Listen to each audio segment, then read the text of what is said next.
નિલંબા સર્કલથી jewel circle સુધી જે cycle track બન્યો હતો એ અત્યારે ખૂબ ખરાબ હાલતમાં છે, તૂટી ગયેલી હાલતમાં છે.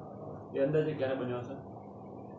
2020ની સાલમાં. 2020ની સાલ એટલે આજે અંદાજે મને 2025 એટલે 5 વર્ષ જેવું થયું હશે. 5 વર્ષમાં ખૂબ ખરાબ હાલતમાં છે. અંદાજે આ સાયકલ ટ્રેક બનાવવા માટે કેટલો ખર્ચ હતો? એનો 1.39 CR જેવો છે. બરાબર.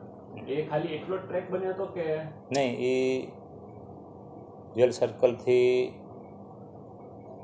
દિલબહાર પાન ટાંકીથી જ્વેલ સર્કલ, ત્યાંથી ડાયાબાઈ ચોકથી નીલમબાગ. ઓકે. તો અત્યારે જે આ પોઝિશન છે ખરાબ છે એ માટે આપણે કાંઈ જાણ કરેલી છે? અત્યારે કંઈ નવા સાયકલ ટ્રેક બનવાનો છે કે એવું કાંઈ? નવા સાયકલ ટ્રેક માટે આપણે અત્યારે વિઝન, આપણે જે નવા KPI જે છે સરકારમાં માહિતી આપીએ છીએ એ લોકોનું પણ એવું છે કે સાયકલ ટ્રેકને તમે બધે વધારો અને તમારા આયોજનમાં લ્યો.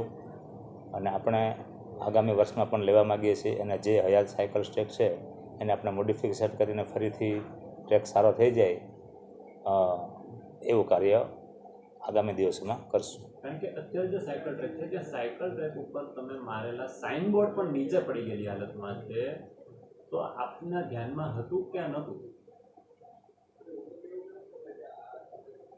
ધ્યાનમાં તો હું એક લગભગ સર્વે કરી લઈશ મારા આપને, કેમ કે આખો ટ્રેક થોડોક જર્જરિત થયો છે અમુક જગ્યાએ, કોઈ સર્વિસીસ નાખવા માટે કે કોઈ બીજા કારણે કે કોઈ એક ઉપર એન્ક્રોચમેન્ટ કરી દીધું હોય મૂવેબલ અનમૂવેબલ, તો એને ખુલ્લો થાય ને ફરીથી પાછો કાર્યરત થાય એવા પ્રયત્નો કરવામાં આવશે.